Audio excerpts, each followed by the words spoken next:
The Indian Coast Guard has temporarily grounded its fleet of locally made Dhruv Advanced Light Helicopters, ALH, for a safety inspection after one crashed at Porbandar in Gujarat on Sunday, killing 2 pilots and a diver who were on a routine training sortie, officials aware of the matter said on Monday. This is the original news from the Hindustan Times.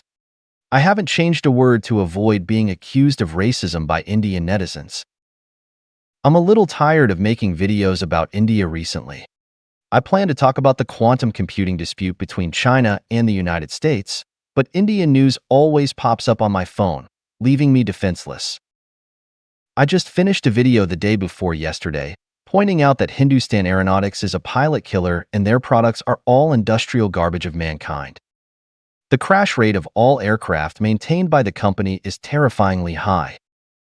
The company has trained a large number of boastful technicians, many of whom even went to the United States and joined Boeing. Then Boeing has not been doing well recently. Not surprisingly, I was cursed by a lot of Indians who left messages in my comments section, saying that my channel would soon be closed. Some people also asked me, why do you always think of India when planes crash? The Russian MiG and Sukhoi fighters crashed because the Russians' products were not of good quality. Then why do China and Vietnam, which are also equipped with a large number of Russian fighters, perform well? French fighters crashed because they cannot adapt to India's extreme climate. What I want to say is that France has troops stationed in Africa, and there are also countries in Africa equipped with French fighters, but there does not seem to be such frequent crashes as in India. Are the Russians and French bad people, selling the worst quality fighters to India? Then why do the Russian fighters assembled by Hindustan Aeronautics often crash? Is it because there are a lot of traitors in the company who want to destroy the Indian Air Force?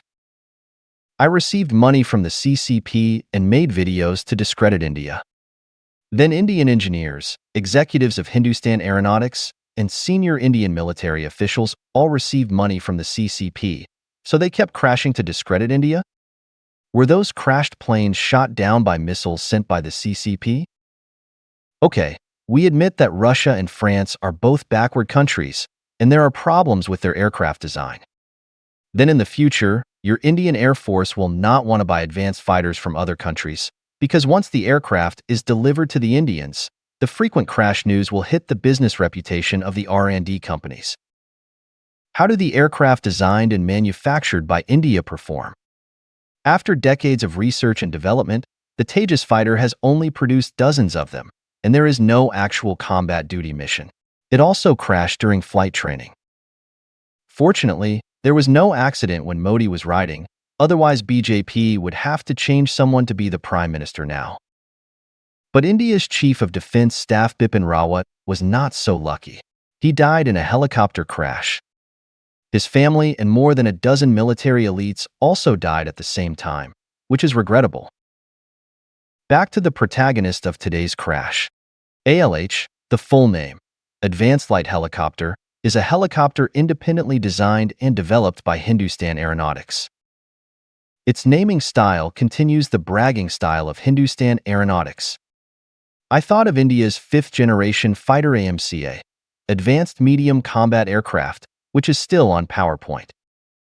A company that can't even do the simplest aircraft maintenance business, shamelessly named its product Advanced.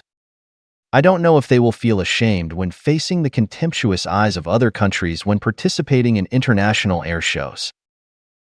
The Ecuadorian army bought 7 ALH helicopters for cheapness. The aircraft was delivered in 2009, and one crashed that year. Since then, there have been constant accidents with modified helicopters, and 4 of the 7 crashed, causing serious accidents. Ecuador had to ground the aircraft, but no one was willing to take over the remaining 3, so it had to let it rust. I mentioned many times in the video, India's first thing to do is not to develop aircraft and aircraft carriers, but to find a way to make qualified screws. I never said that the Boeing crash was entirely caused by Indians, I just pointed out the facts.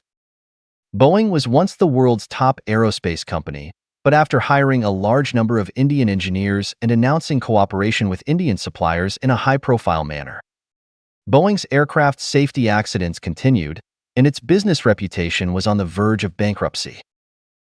The technology giant that generations of Americans have worked hard to build is likely to be marginalized by the market.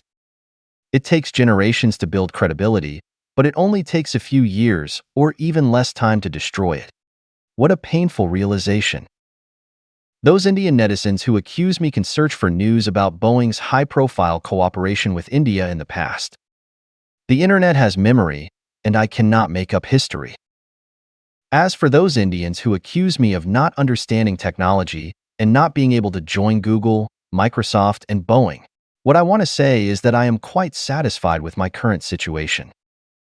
I used to work in a large technology company in China and did my part for China's technology unemployment in my youth. Now I choose to be a lazy person and support myself through internet projects such as videos and websites.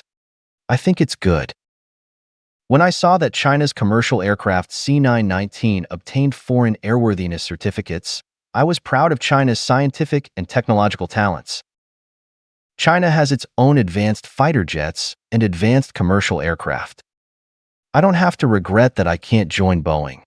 Today's Chinese young people also have a platform to show their talents. As for Boeing and American technology companies, since you have chosen Indians, you have to bear the price. Because in the minds of many Indian netizens, they occupy American technology companies because white people are stupid and copied their math homework in middle school. In fact, China's aviation industry should thank Indian engineers. Because Boeing is now in constant accidents, and other countries are also beginning to worry about flight safety issues. They don't want to have only Airbus as an option, so they have successively issued airworthiness certificates to China's C919, which marks that China's commercial large aircraft has officially gone abroad. If there were no frequent Boeing accidents, it would be very difficult for China to get a share of the market with extremely high barriers to entry in the commercial aircraft market.